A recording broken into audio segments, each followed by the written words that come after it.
What's the dumbest thing you actually believed?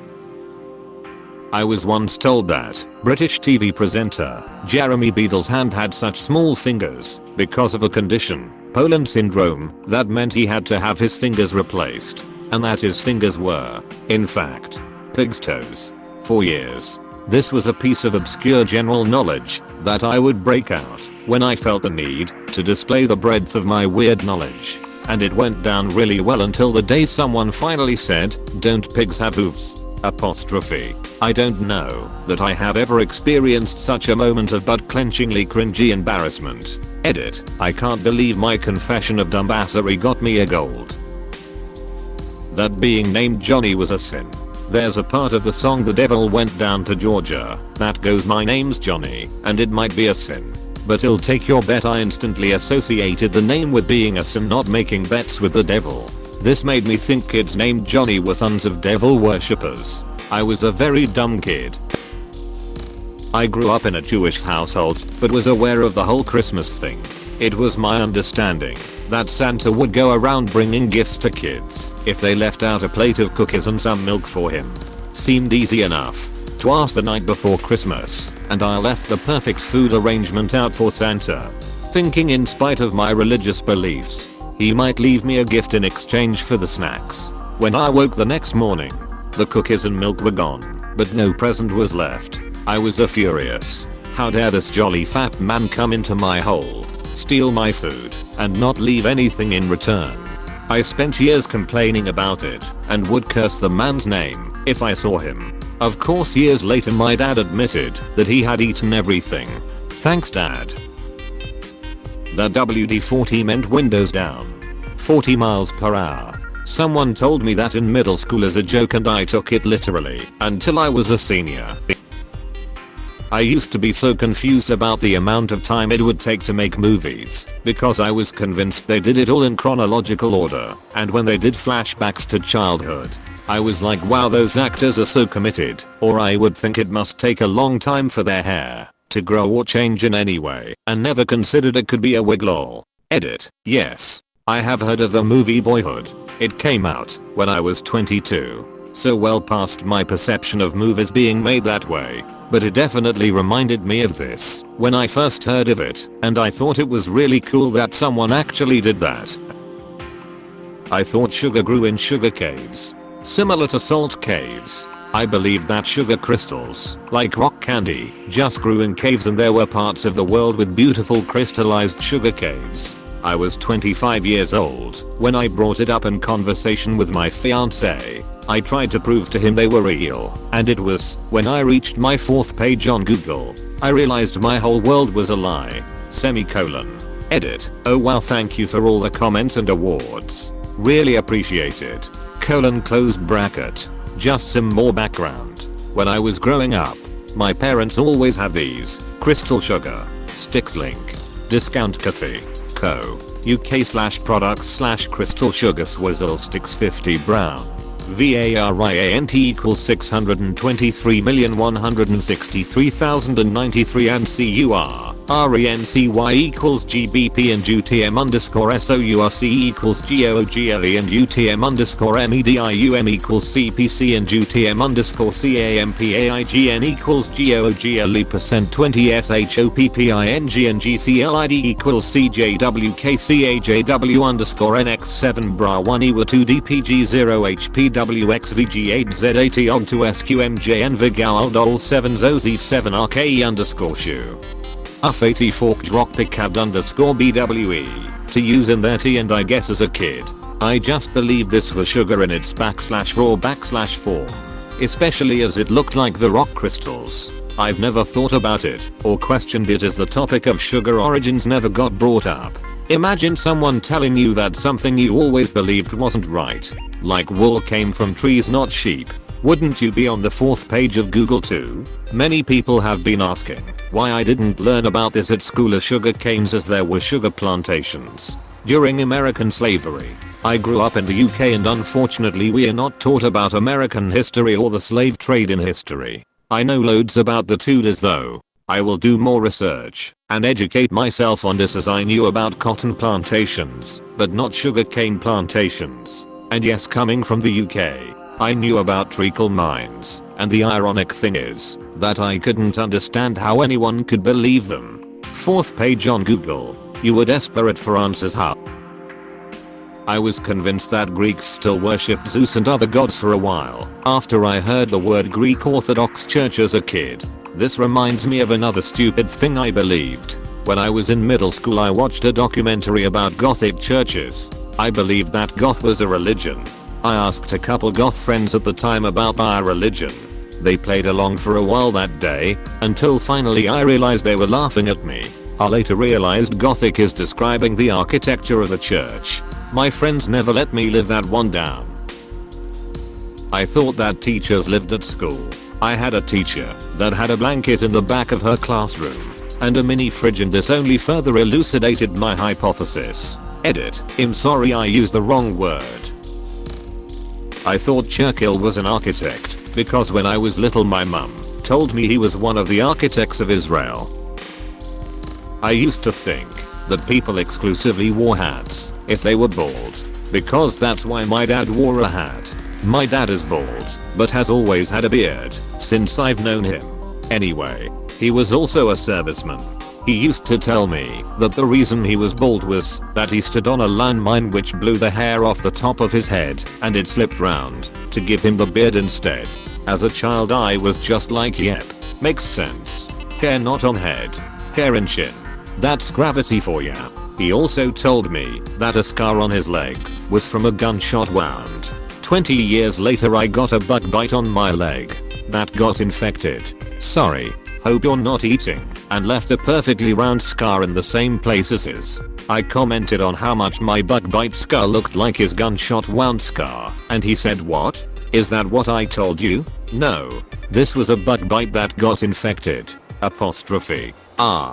That's that reminds me of my dad, Navy, telling me a scar on his arm was from a sword fight with pirates. Totally fell for it. Edit. Just also remembered it backfired on him. Of course I told all the neighborhood kids with great pride and excitement.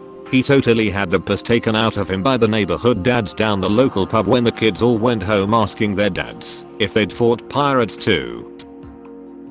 When I was little, I genuinely believed the Teletubbies were evil and that if I didn't watch them on TV every night, even though I hated the show, that they would come and get me. To be fair though, they're kind of creepy. But what will happen when you stop? Well, eventually I stopped watching it because I realized that wasn't true. That dark meat and white meat come from two different birds. I was 12 when they asked me, as they did each year at Thanksgiving, which kind of meat I wanted. That year, I said, dark meat, please. But I feel bad I'm the only one who really eats it, and you always have to get an entire second turkey just for me. Apostrophe. I'm still teased about it to this day, at 46 years old. That reminds me of 4-year-old me that hated celery, but after my mum told me that these green things on my plate were actually Italian well crabs, I ate it like candy. My sister still makes fun of me 17 years later. As a kid, I thought that the world wars were like battle royales, where there were no alliances, no surrenders, and just pure bloody violence between every country on earth. E.g., I thought every country fought all of its neighbors simultaneously. Agreed. I also thought there was a WWII and always wondered why my mom didn't buy their box set of documentaries for it, like she did for the first two. There was an ad for it on the TV. Probably WWII thinking back. When I was 6 I watched a movie, King Kong, and a scene with a bunch of black folks emerging from the mud appeared, and I got a bit spooked by it. A bit later, I was at McDonald's with my parents and I saw a black family walk in. Thank God my parents are deaf, or I would have asked, out loud, why are the mud people here? Mum thought I was racist, but I was just a bit inexperienced lol. I took swimming lessons at the local pool, like all the kids basically. One day in the changing room, there were a few black boys changing. They didn't have white butts like a late summer tanned white kid that I was. I came out of the dressing room and met my mom with mom. Did you know they were black all over? I got SSHHH and later she asked what did I expect. For real though, what did you expect? Someone convinced me for like 5 seconds that unicorns were real. They just lost their horns through evolution and now they are plain old horses. When I was a kid I used to think professional wrestling was real. And The Undertaker scared the living shit out of me during his whole Ministry of Darkness phase. I thought he actually was Satan's minister or something. Like yeah. He's an undead overlord of hell. Here to bring an eternity of darkness and misery to this planet. But he also has to make a weekly television appearance to win a wrestling competition. And you can buy his action figure at Toys R Us. That reindeer wasn't an actual animal, but specifically a mythical animal that Santa Claus used. I believed this until I was 23 or so when I saw some nature documentary talking about reindeer. I was like, wow, it? The reverse unicorn. AHH. Santa and Mrs. Claus' favorite position. That I could smell something while underwater. When I was around 10 over 12 years old I was in a tropical themed water park where also happened to be a herbal bath. It smelled very nice, which I had not expected. Most of the tropical plants were fake plastic plants. So I figured the water in the bath was normal swimming pool water and the smell was coming from something else. The bath was surrounded with a small aromatic herb garden which didn't look fake. I sneakily took a sample from a thyme plant that felt surprisingly real. But because the air was filled with all the different aromas and a hint of chlorine I couldn't smell anything different. When I tried to smell the thyme, I figured the only place where my sense of smell couldn't be fooled by any factory was underwater. For 5 seconds I actually felt pretty smart. Until I tried. Edit. Wow. Thanks for the awards and upvotes. This makes my day. I wish I could answer the question about the smell underwater. But I found out it doesn't work like that. As soon as the water entered my nose I noticed the flaw in my plan and the irony of it all. My head came up immediately, all while laughing, because I felt so smart with my waterproof plan a second ago, and coughing, which only made it worse, and resulted in another gulp of water going in the opposite direction. No physical damage indeed. Some people describe how this works in the comments, and as others said, it hurts a bit, but not too long. Glad to see some of you also tried to experiment with their airways underwater. Even though our results probably never will lead to a scientific breakthrough, let us never be dumber than that again. So what do things smell like underwater? I believe my uncle's roommate just slept on the couch. We lived with our uncles for a while when my mother worked on the pipeline. I thought they were so selfless by sharing a bed so us kids could have the other bedroom. I would be a teen before I learned that one of my uncles wasn't my uncle. He was just my uncle's lover. I grew up in a very liberal hippie town and my uncle also shared a bed with a guy, except they just told me it was his life partner / boyfriend because they didn't see a reason to censor. When I was 8 some kid at school was talking about their uncle who has a roommate that shares his bed and I told him your uncle is gay. That's probably his boyfriend and he refused to talk to me for the rest of the year. Then 5 years later he told me I had been right. He just realized his uncle was gay. I used to think they dropped the ball at Times Square multiple times for each user time zone. I just assumed people stuck around for the extra ball drops cause they were all drunk and having fun. Hilarious edit. Worth mentioning that I believed this until I was an adult and had my East Coast wife let me down easy. Another edit. Thanks for my very first award. Seems a fitting one for this post. One of my favorite songs growing up was TLC's Don't Go, Jason Waterfalls. You're not alone. Except it was Go Go Jason Waterfalls for me. That if you ask someone if they are a police officer, they have to tell you the truth. There are still people who believe this. Whoever started this urban legend is a genius. Probably started by a cop. Nope. I knew the guy who started it, and I asked him if he was a cop. He wasn't. When we played Pokémon Mystery Dungeon my little sister used to accept the lamest missions and not get good rewards. I told her about it and she responded with, how would you like it if you were a poor Pokémon that lost its mom and was stuck all alone and had nothing to give someone to save you? I laughed my head off at her because it's not real. But secretly, I feel that in my soul sometimes. Bro, your little sister is a real gamer.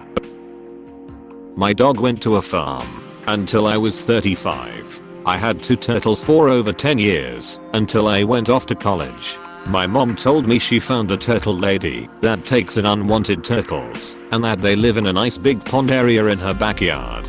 Believed her because my mom isn't the type to lie. A few years later I started to question it though because of the pet sent to a farm stories as I'd heard other people tell. I confronted my mom about it and she maintained that she told the truth. I did some digging and found out that there actually was a turtle lady in our city. I went for a visit and sure enough, my turtles were there, along with a ton of others. So I guess sometimes these stories have a happy ending. My mom actually is a turtle lady, and the whole time I was growing up people would bring us turtles and tortoises and shit and my mom would take them in. Most of the time she would go on to find other homes for them, but there are still like half a dozen or so tortoises in the backyard. And she still takes turtles in, but for the most part it's all slowed down. As a kid, my sister told me that we had an older brother that died. She said he died when playing bowling, and his fingers didn't come out the ball and slid all the way down the alley. Then he turned into a skittle. Odd turn of events. Skittle is another word for bowling pin, if that makes more sense. More so naive and innocent, rather than dumb but still funny. My dad used to tell us kids that a dwarf/little person worked in and operated every car park barrier in the world. Every time he drove up to one he'd press the button for the ticket and say cheers mate, how's the wife, and fake a conversation as he waited for the barrier to open. Lol. That's fantastic. He sounds like a great dad. Did he do this at ATMs too? Of course. ATM stands for a tiny man. I thought guys got periods too. But only once. And you bled, and then you were able to impregnate someone. I cut my upper leg during a rugby match, and was bleeding near my groin, and was devastated, because I thought everyone would presume I had my period mid-match, and also subsequently would be walking around able to impregnate people. Worst thing is, I wasn't even a stupid kid. We literally just lived in a reserved country, and I was a full-time boarder at my school. So never got the talk. Anyway, thanks for attending my bled talk. Why sex education matters. Reason #4. 392. 318. Once a guy in class asked the teacher if men could get pregnant. It was 9th grade. Why sex education matters. Reason #4. 392. 319. Edit. OMG, never expected this to blow up and get to 5k upvotes and 2 awards. Thank you so much people. That sperm were the size of tennis balls and would burst forth from the head of your penis if you slept with a woman. Slither across the bed up into her and make the baby. Thanks. Facts of Life pop-up book with no adults willing to clarify that the objects within were not always to scale. I didn't know jizz was a thing, so I figured it kinda released spores like a fungus. To be fair, I was like 6. This comment chain is pure body horror. I thought that girls peed from their butts. Then I learned about vaginas and thought girls peed from there. It wasn't until I was like 16 that I realized there was another hole. Lots of grown men still think women pee from the same hole they have sex with. It's sad. Until I was way too old, I didn't know vaginas existed. I thought women just had blank space there and all births were C-sections. Almost same with me, except I knew what vagina is, but didn't know that babies are born from there. That men can get pregnant too. Damn you Schwarzenegger. I was 6 and I saw a man with a big beer belly shopping for diapers at a mall. It made all sense to me and I was so happy I screamed, OMG, you will have a baby. I think I'm gonna go rewatch Junior again. I used to think TV static was a bunch of some type of microorganisms floating around in my TV that could electrocute you. That the Great Wall of China had a cat adoption program. I was meeting my friend's boyfriend for the first time, and he mentioned that he had just adopted one of the retired Great Wall of China cats. China trains these cats to patrol the wall and kill vermin. And at the end of their 7-year stint they are retired and adopted out to a forever home. I kept asking questions about it. How do you apply? Are they a specific breed? How do they get transported worldwide? In the end, he told me that he made the whole thing up because my friend had told him I was really gullible and wanted to see how far he could push it. But he didn't think I'd get so enthused. The worst part? I was in my mid-20s at the time. Edit. Thanks for the awards. Lovelies. Also, just thought I'd address some of the comments and clarify that my friend is actually a really sweet person. She's stood up for me many times when people have been cruel or insulting.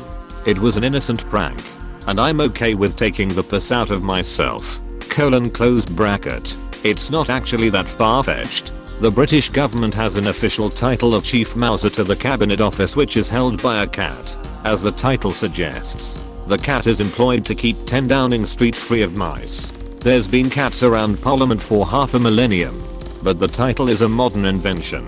I'm not making this up. Link. Wikipedia. org/wiki/chief_to_the_cabinet_office. The current one is called Larry. Can confirm. We love Larry more than we've ever liked anyone in our entire parliamentary history. Larry gets a credit on media upload sites when he wanders round outside number 10. When I was a little kid, I believed that when people got divorced, they had a divorce ceremony, like where they had to go to church and say, "I don't." And I imagined the woman wore a black divorce dress, like her wedding dress had been dyed black, and that everybody went to the reception, where the ex-bride and ex-groom sat on opposite sides of the hall, and there was a divorce cake where the little bride and groom on top had their backs to each other with their arms angrily crossed. I eventually learned, from watching my mom's soap operas, that this was not the case, and was kind of disappointed cause I'd been to a few weddings by then, and was interested in what a divorce ceremony was like. Can these exist? Only in couples that split amicably, in instances of cheating, abuse, intense legal conflict and hard feelings, which are incredibly common, even when relationships were good. I can't foresee this becoming a tradition. If you ignore bullies, they will leave you alone. Also, bullies are just insecure and looking for a friend. That there was an incredibly fat, slimy dinosaur called a Blopiosaurus. I even made a whole report about it in kindergarten, based entirely off of the information my oh so intelligent and generous stepfather told me. Not me, but when I was 10 I got my then 7Y/0 brother to believe that he was the reason the TV kept fritzing out. I literally told him that he was bad luck and that he had to go to another room while I tried to fix it. He genuinely believed it, and today he still gives me flack for it. If you turn off a video game without pausing, the hero is left paralyzed and defenseless. Yes, I actually believe that. Edit. Dang, this blew up lol. For some background, this was back in the early 90s, before I was ever aware of MMORPGs. We're talking, like, if I didn't pause the game and just turned the console off, Sonic was easy pickings for Eggman's Robots XD. I believed I could kill people with my hands when my fish died after I took it out of the water. This happened when I was 4. So I never hugged or touched anyone until at school I poked a person I hated and he didn't die. Edit 1. Yes, I tried to murder him because he told on the teacher when I peed on the banana plant/tree. If you guys want me to tell that story, tell me where I should post it. Edit 2. I climbed on the table when I killed the fish. Also, I used to live in Brazil, that's why it's a banana tree. And no, I was not the janitor. We didn't have a janitor. You made a mess, you cleaned it. I was in preschool, not high school. I love the theories you guys are making though. Semicolon. The banana tree story. When I was 4 in preschool, we had a game called Girls Try and Kiss the Boys. I didn't want to get kissed, so I climbed up the 8-foot tall mango tree with a tree house. I decided to go on the roof and collect a bundle of bananas. There were banana trees next to it. When a girl tried climbing up, I took the peel off one of the bananas and threw it at her face. I missed, but it scared her off. I thought I was going to get in trouble, so I pulled up the rope ladder and hid. I was so scared of going down. When I had to pee, I just poked my dung out the window and peed on the tree. A kid saw this and told the teacher. The teacher came and I wouldn't go down. Then she said I would get candy, so I went down. There was no candy. They called my mom and I had to talk to the principal. I couldn't watch TV for a day. The worst part was today was the day that they had Adventure Time on TV at the time I got home. After that day I hated the kid that told on me, just casually admitting to attempted murder. A watermelon/apple tree will grow out of my stomach if I eat the seeds. Well, a man actually had a pea plant grow in his lungs, so you weren't that far off from the truth. When I was a kid, my mom told me that people actually had gray skin in the old days for real, and that no color except black, white or gray ever existed back then. I believed that for way too long. 17. When I first saw the colorized photo of Charlie Chaplin, I was shocked. Then Gaston told me that no, people were indeed the same back then as we are now. Only the photos and videos were captured in black and white because of lack of technology. I also thought the world was black and white until color TV came out. I remember asking my mum what it was like when the world suddenly became colorful. She promptly informed me that it was just the TV that was black and white and not the world lol. That someone could shoot me from the other side of a phone during a phone call. Whenever kid me was on a phone call, I always tried to end the call as soon as possible and get away from the phone as fast as possible. Edit. Holy shit. This is my highest post in all my time on Reddit. Thanks for the upvotes. Edit 2. Thank you for my first ever gold. Why would you think this? Please click subscribe if you enjoyed this video.